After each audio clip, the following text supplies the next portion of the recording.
Hackers seek control of Kenya's presidential website, defacing it with threats and demanding a 5 Bitcoin ransom, which is worth about $300,000. In Morocco, ORA Technologies extends its Series A to $10 million in a round that was financed entirely by local investors. This is a rare feat for the region's super app race. M-Copper is back. Its Kenyan mobility arm has secured $30 million in debt from a Dutch development bank, FMO, to power its e-motorbike finance push. And across the continent, startup funding holds steady at about $1.4 billion for the first half of the year, but it seems investors are backing far fewer, more established companies. These and more stories on tech and innovation in Africa. Welcome to the Tech Tides Africa podcast. It's great to have you. Kelvin, this morning, how are you doing? I'm doing good. I'm doing good. I wish it was sunny. Yesterday we had some sun, and I was hoping that it's the dawn of a new day because it's been raining and raining for weeks now.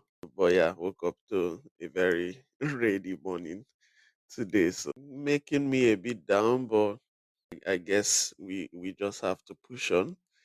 So yeah, I'm good. A lot of work to do this week, a lot of research to do as well.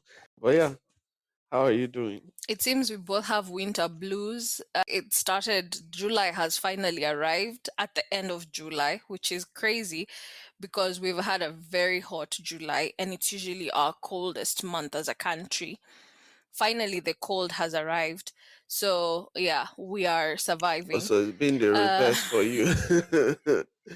yes, Yeah. now it's starting to get cold, it's starting to rain, but we've had quite a sunny July, which is just weird. Yeah, but I'm good. Looking forward to the week. I have a lot of work as well. And we have a lot of interesting stories. First of all, I'd like to ask, I think Nigeria has some of the best tech professionals and talent in Africa. How come you guys have not hacked your president's website? I mean, a quick question is, do I even know? Yeah, I think there's a presidency website, right? Not that I'm aware of, but I know they have hacked some government websites in the last couple of years, but not the president's one, I think. Well, in Kenya, hackers defaced President William Ruto's official website. This happened on July 18th. We just had to talk about it. It's a very interesting thing to see. They threatened to leak uncomfortable information, which I'm not sure what that means, unless they were paid 5 Bitcoins. The cabinet secretary said that no sensitive data had been infiltrated. All the data was safe. But this is the second breach of government infrastructure in Kenya in under a year. State House was hacked, Interior, Education, Health, and the DCI were all hit in November of last year. So we're seeing a series of hacks happening in the country, which is quite interesting because they're targeting the government. Obviously, we know that we've had quite a lot of unrest in the country with regard to this government. Kenya is a very politically aware country. We have this fire currently to fight for our rights and to fight for the country. This could be part of that. But I also think there are other things that are at play. I mean, as with everything political, there are usually more agendas than immediately obvious. I actually tried to go to the website this morning and it didn't open. So I wonder whether they're still trying to resolve the issue there. But cybersecurity is something that we have hammered on this podcast a lot. It's going to keep being something we continue to hammer on moving forward because, especially with the rise of AI tools that make it easier, I'm hearing that there are a lot of AI tools that are making it even easier for hackers to adapt these tools for different hacks and things like that. It just reduces the barrier of entry for anybody that is interested in having some fun. It may not even be that there's something like a big agenda going on. Anyone that can just pick up some of these AI tools and try their luck, and if your system is not really secure, then they are in. I almost feel like this is not a very big hacker or like one of those large hacks because of the amount they're requesting for 5 Bitcoin. That's about approximately 300 and something thousand US dollars. Usually, if you're going to hack a government website like this, you would be going for something in the millions of dollars. So that's what makes me think maybe this is one small hacker somewhere in the world just trying to have fun. Or maybe it could be serious, but I don't know what you'd be trying to steal from the president's website. I don't really know what sensitive information will be stored there. Looking at this from a tech person's point of view, I'm not really sure what I'll put on the presidential website. So I don't think they really have anything. I mean, I could be surprised, but like from a technical point of view, I can't really see what sensitive information you store there. So it's an interesting story. It feels like a fun story, but then it has the dark cloud of a lot of cybersecurity hacks that have been happening in recent times going on. So it's definitely something to keep an eye out on. Continue to talk about cybersecurity, and I think people need to be more and more aware of it. Yeah, I agree with what you said. I don't think it's a serious hack. I think this was just someone who wanted some clout. Maybe just it's a lower entry. I think a hacking. I was looking at what some of the analysts, cybersecurity analysts were saying, and it's very easy to hack most government websites because the security measures are very low and they do not have dedicated teams that are looking out for these sites.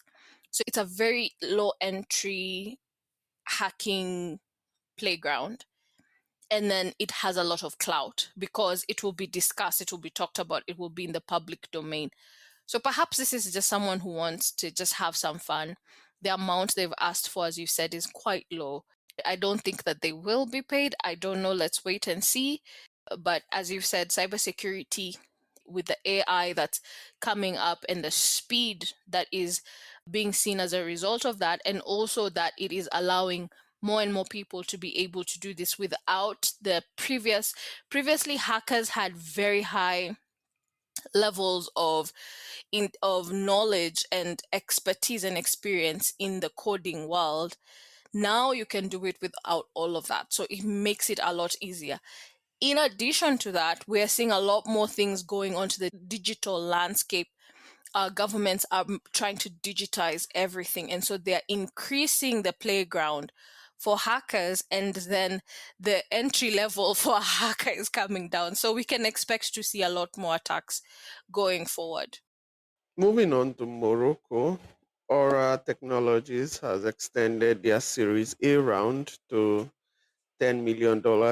They originally raised $8 million and just landed a $2 million extension.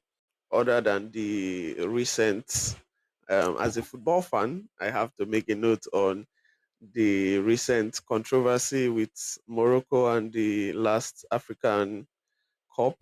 But outside there in the tech space, Morocco are actually doing quite well because the impressive thing with this round is that it's a 100% local round. So the entire $10 million was raised from local investors, which I believe is makes up 60% of this story. The fact that the entire capital was raised in Africa, and then of course you have to look at the thing they're actually building here.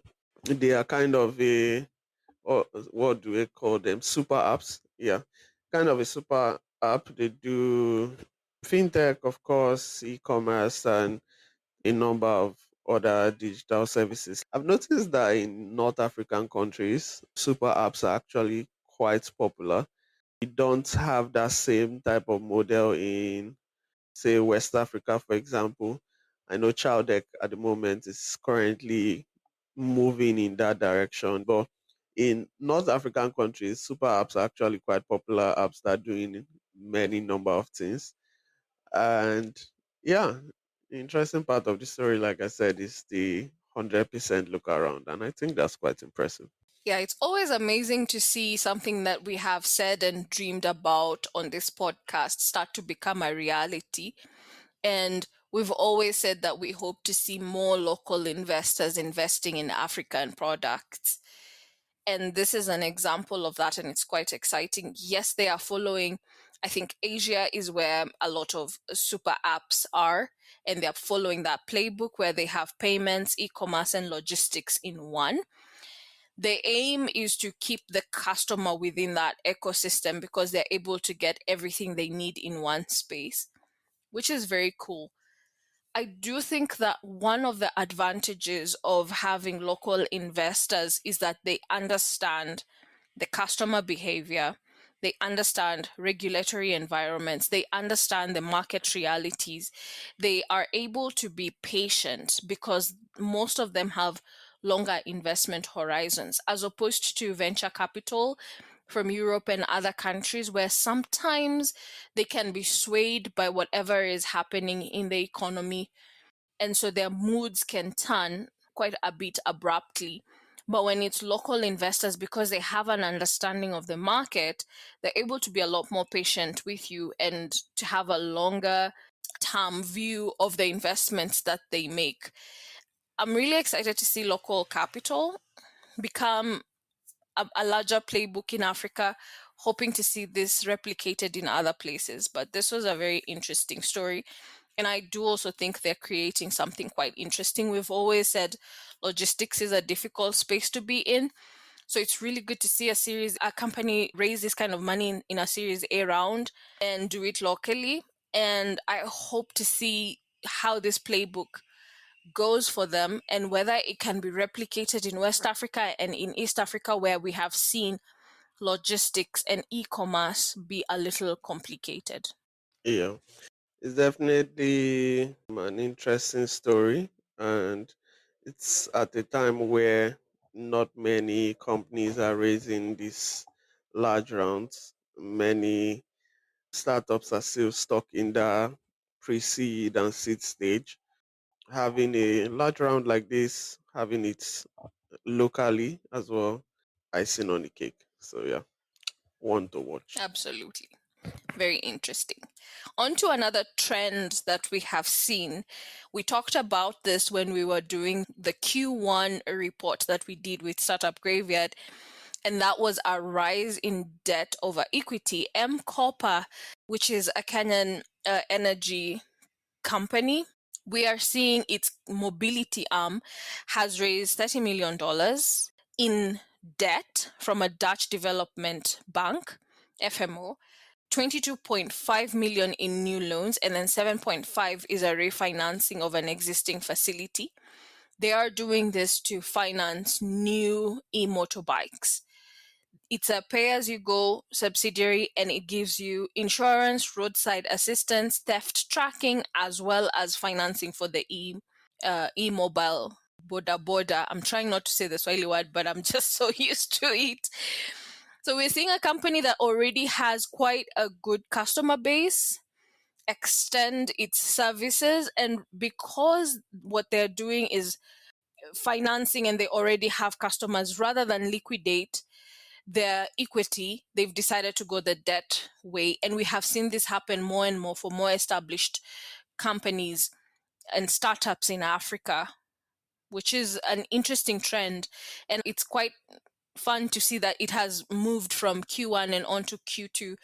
And we are going to do the report at some point and to see the trends that are happening. And this seems to be a trend that might continue for the rest of the year. Who knows? Yeah, funding has definitely shifted to more established players, and it's something like you said we noted in our Q1 report. Copper is one of those really big startups. I don't know whether they're still at the startup stage at this point. I guess what would be important to know is if they have gotten into profitability. But if you're raising a large debt round like this, I would tend to lean towards that because that means you believe in the business model being able to repay that debt, which is quite impressive. It tells me that they are in a very healthy position financially. tells me that they believe that the business model can repay this loan. It's definitely one that I look at and say kudos to them, really, because it's not really easy building in the difficult conditions that you can experience in Africa. So yeah, it's a very big story. It's a big deal for them. And I believe it validates the mobility space which they operate in. It validates their pay as you go model. They are one of the startups that popularize this model, and it's now something a lot of people are turning to. I should say we have seen power solutions adopting this, clean tech solutions adopting this, solar solutions as well adopting this model. So they are one of the really big companies that have taking this model to the moon, as they will say in the Web3 space.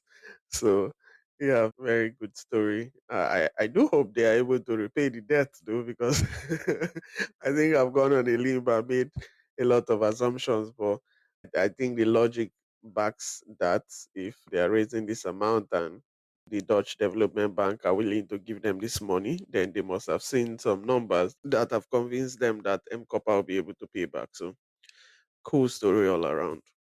Our next story, African startup funding. So the first half of the year for African startups, the numbers are now out. And again, it validates a lot of the things that we touched on in our Q1 report, where funding has shifted to more established companies. Where one other thing we saw from our Q1 reports is that there have been a lot of acquisitions and mergers.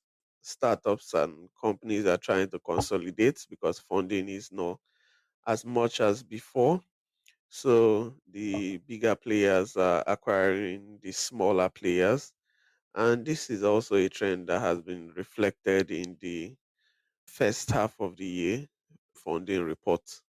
I think this, in a lot of ways, validates the work we did in our Q1 report. Yep, you're absolutely right. A lot of validation with regard to what we saw in Q1. It's also interesting that the same industries or sectors that we saw get a lot of funding and a lot of interest in Q1 are still getting that interest right now. Clean energy, electric mobility, financial services still at the top of the funding. We saw Spiro. Is Spiro Nigerian? I think so. They Are raised they? 270 million. I don't know. I don't think so. I don't know why I don't feel like they are Nigerian. Yeah, they're in Lagos. I would like to claim them, but But they're also I don't know. They seem to be in Lagos. We need to check that. But they also seem to be in Kenya. All right, we're gonna check that and come back to you yeah, next guys with podcast. facts. Yes, please. Oh God, we should not make such promises.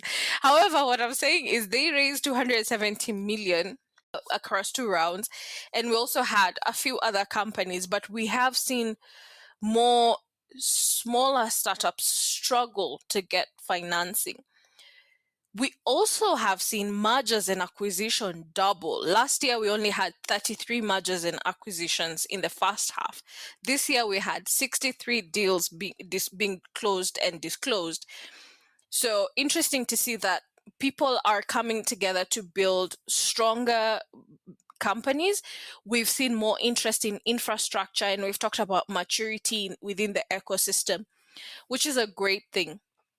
However, I do have to say that I'm a bit worried for new ideas and new companies and innovation, because if that is slowing down, then how do we ensure that we are constantly innovating and building new things? I do think that's important for any economy. So I wonder how that will play out moving forward with the slowdown in pre seed and such. I do think that if you are just starting up, there's some things that you should be thinking about, because we seem to be having a more conservative investor at the moment. The efficiency of your operations, how are you going to generate revenue? How are you going to keep it stable? What's your customer retention plan? Do you have strong governance and compliance? We're seeing that become a lot more important in the African context because regulations are constantly changing for so many of the companies that we have. And we are in a point in history where every company is going to be a tech company because there's just so much tech involved in almost any service that people are trying to set up.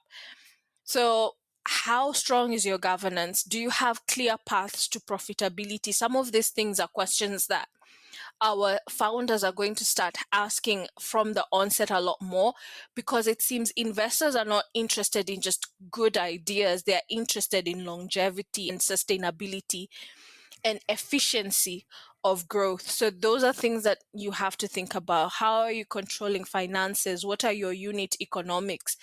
What's your cost of acquisition? Where is your customer concentration? Some of those things, your operational resilience, because we've seen that become a problem for very many startups where operations is where they're unable to match up and where the failure comes in. So while I'm really happy with the maturity that we're seeing, a lot of companies that started, we did an article on companies that started 10 years ago and where they are now. We are seeing the maturity of those businesses and it's a very exciting thing to see. And now we're seeing them begin to consolidate, become merge, become bigger companies, unicorns, and all of that, and pull in quite heavy investments. And that's all great. But I do think that young startups, new ideas, new innovations, new challenging concepts are still required because we are a young continent and we are still growing. So that kind of worries me a little bit. And I do think that young funders need to start thinking about how do we make sure that while there are conservative investors, we are building from the start in a manner that is attractive to them. You raise a very valid point. It's something that we do have to think about. And while you were talking, one of the things that came to my mind was a report that I saw a couple of months back. I can't remember the title of the report, but the writer was suggesting that at the moment it seems like the pathway for an early idea, like you talked about, is an acquisition.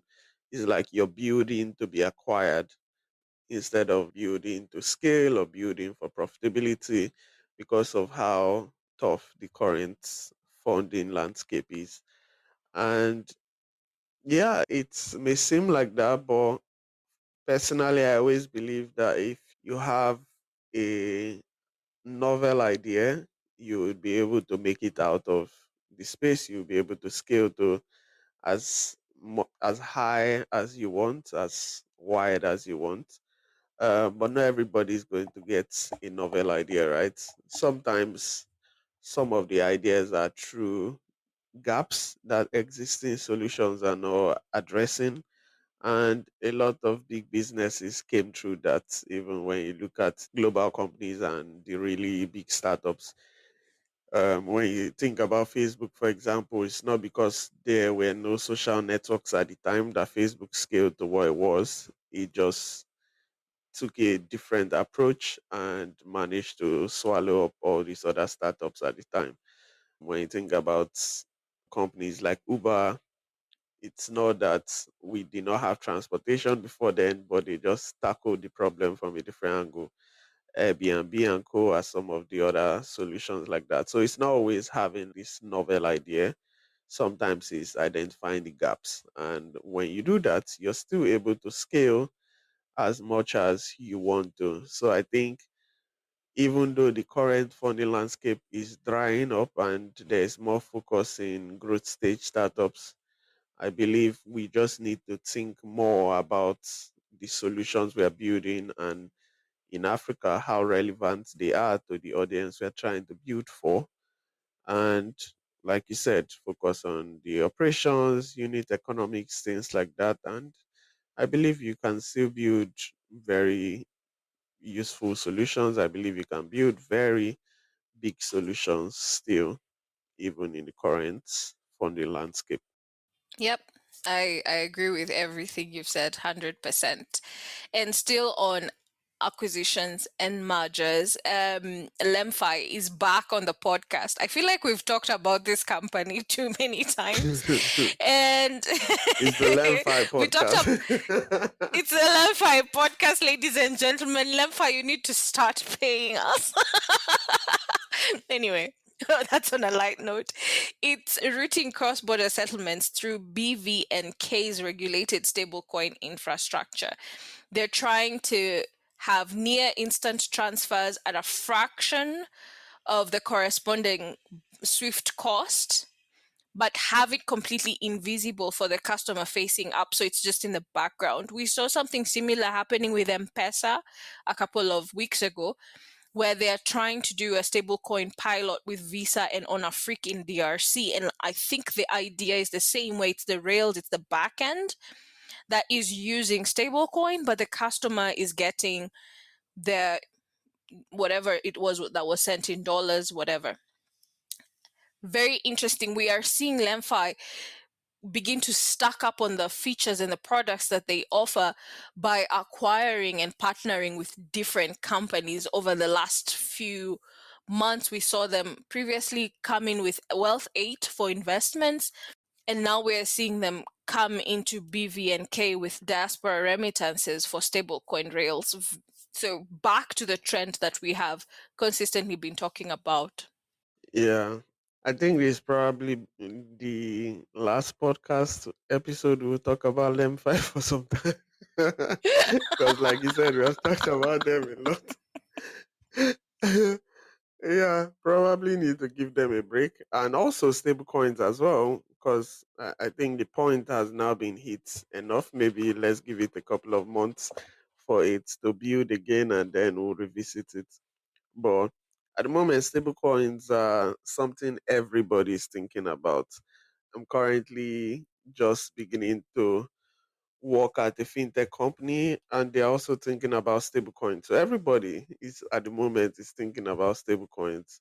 And so this Lemfi story just touches on the broader story that is building on with stablecoins in Africa as a solution for cross-border payments. And cross-border payments is one of the toughest things that is happening in the fintech space at the moment. How do we make this more efficient? How do we make this more cost effective?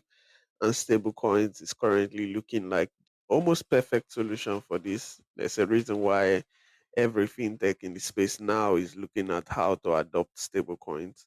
So I believe it's definitely a story that will keep on seeing more and more partnerships based on stablecoins and ways to go around using stablecoins to move money from point A to point B.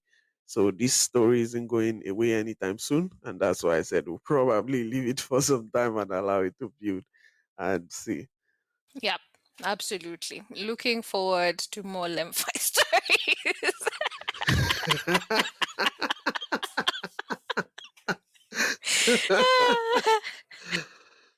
Yeah, I think we can leave it at that. Good episode, good stories.